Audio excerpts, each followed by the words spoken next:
To attach the enclosure poles, it is best to lay out all the pieces first.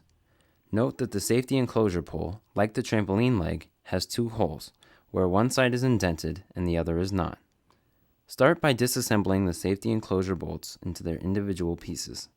Proceed to take one washer and slide it over each bolt.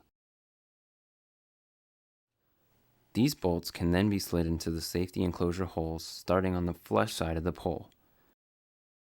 Now, take the two spacers and slide one onto each bolt, thus covering the indented hole. Continue by picking up the pole and then inserting the bolts into the corresponding holes on the trampoline.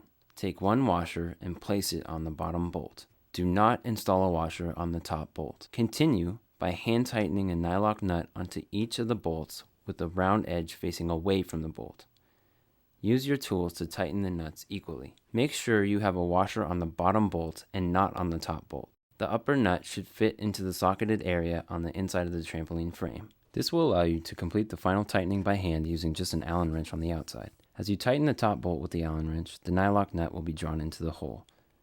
Finally, hand screw the acorn nut onto the threaded end of each bolt. It is alright if some of the bolt thread is still showing below the acorn nut.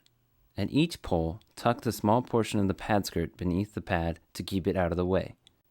Use each pole as an indicator to find the pad bungee you placed through the metal grommets on the bottom of the pad earlier.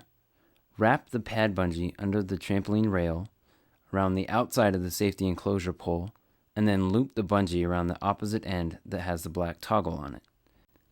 Make sure that the bungee wraps above the bolt on both sides of the pole.